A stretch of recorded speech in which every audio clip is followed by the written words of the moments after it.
This week we have updates from some of the significant airliners that are in development for Microsoft Flight Simulator, including PMDG, Aerosoft and Bluebird simulations. We also have updates to the active development for Sim Update 13 and World Update 13, and we have got you covered with all the Flight Sim announcements and release news. So let's jump into the video.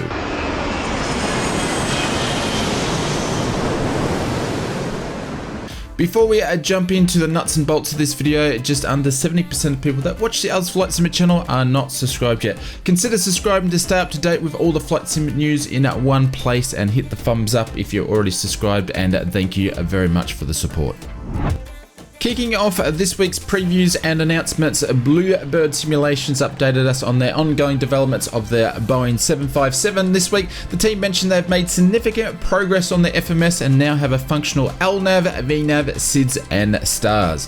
Good progress has been made on the custom hydraulic systems, IRS and pneumatic systems. Bluebird has also mentioned they've commenced work on the virtual cabin, and since the last update they have added additionals to the external modelling, including lots of details when it comes to the wings, flaps and spoilers.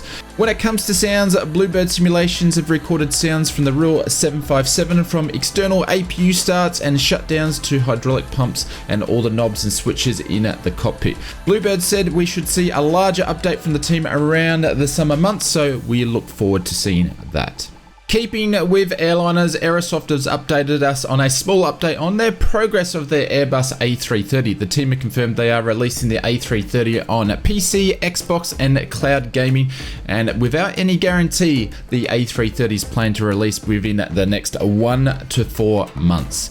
Aerosoft mentioned they plan to ship an e-manual with the release. The e-manual will cover things such as checklists, flows and system breakdowns. Included with this update, Aerosoft also sent some new screenshots of the cockpit from a powered down state and some new screenshots of the EFB. This one is one of the big releases of the year, and we'll be following it closely, and of course we'll keep you updated with any more A330 news from Aerosoft.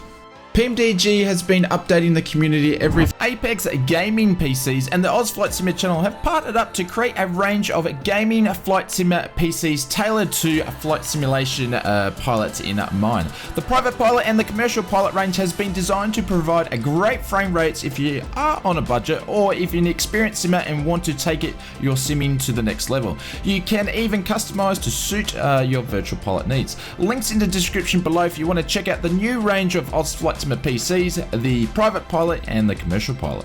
Few days around the progress of the 737 fleet releasing on the Xbox console.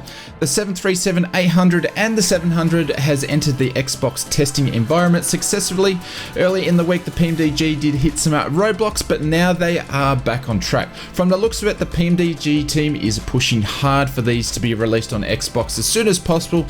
Once the team is happy with the 700 and 800, they will progress over to the 600 and 900 variants. There's no confirmed date when we'll see the releases, however I don't think we'll have to wait too long before we'll see these released on the Xbox console. Flight Sim Studios this week updated us on their current in development projects. The team have been developing Calgary for some time now, and we should expect to see it released within a month. The next scenery the team is working on, which is Winnipeg, which is now 70% complete, and once Calgary has released, the team will devote their time onto Winnipeg. FM Studios also mentioned they plan to recreate some of its other scenery and expect to see a version 2 when it comes to Vancouver and also Halifax scenery.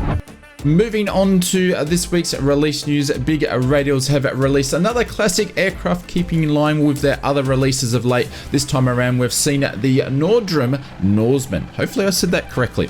The Norseman was designed and built in the 1930s. 900 plus of these were produced all the way up to 1959. This Canadian aircraft was a rugged construction and had the ability to operate in rough environments and unapproved strips, serving both civilian and military capacity.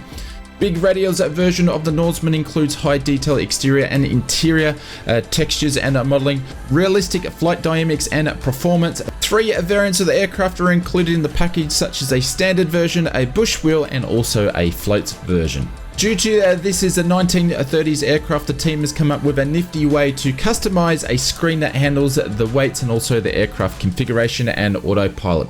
2 bush trips will be released after launch, and you can pick up your copy of Big Radial's Norseman directly from their website. I'll leave a link in the description below.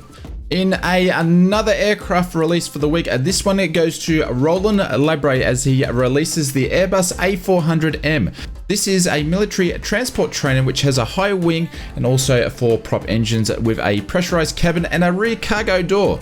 The A400 was designed as a tactical transport as well as a tanker and had capability of carrying personnel and materials in many different configurations. Features included in the package: it is a native Microsoft Flight Simulator model, fully animated virtual cockpit and exterior modeling, 3D gauges. Systems include electrics, hydraulics, air conditioning and pneumatic systems, 15 liveries, and you can pick up your copy of the Airbus A400M directly from the Sim Market store. I'll leave a link in the description below. I&I Builds have taken to their Discord this week and they've said the JFK airport scenery is set to release today, which will be the April the 14th. Most likely by the time you watch this video, it has been released already. JFK is the main international airport serving New York City and is one of the busiest airports in North America passenger-wise. With 5 active terminals containing 130 gates, there is certainly many type of aircraft and airliners that use JFK to many destinations around the world. Expected features included in the scenery is handmade ground textures with crisp bespoke textures, true to life airport landslide with custom decals, signpost, vegetation and parking barriers, accurate modeling and positions of dynamic airport lighting, highly detailed models all used through all the airport buildings, bespoke taxi signage as in the real airport, and custom built jetways with realistic variations using PBR textures. You can pick up your copy of the I&I Builds JFK directly from their store. I'll leave a link in the description below. Moving on to this week's sim update news, there is no major announcements from the team this week other than the spring marketplace sale that was announced last week. However, we did receive a new wishlist update that has a bunch of updates for World Update 13 and Sim Update 13 when it comes to currently active development features.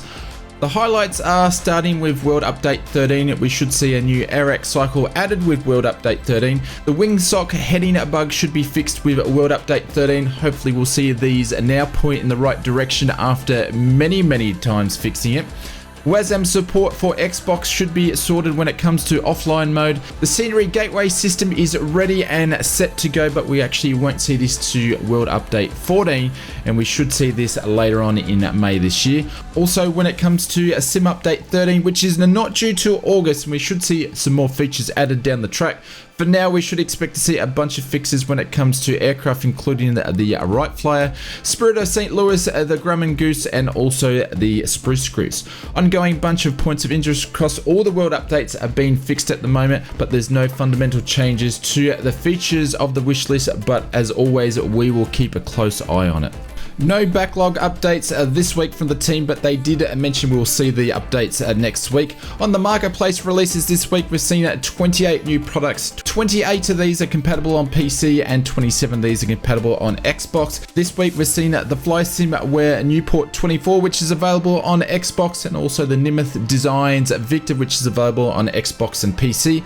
Other highlights worth looking at is iBlue Yonder's Dallas Love Field and Boris's sound packs for the Cessna 172 and the Cirrus SR22. The remainder of the releases this week are made up of mission packs, sceneries and livery packs.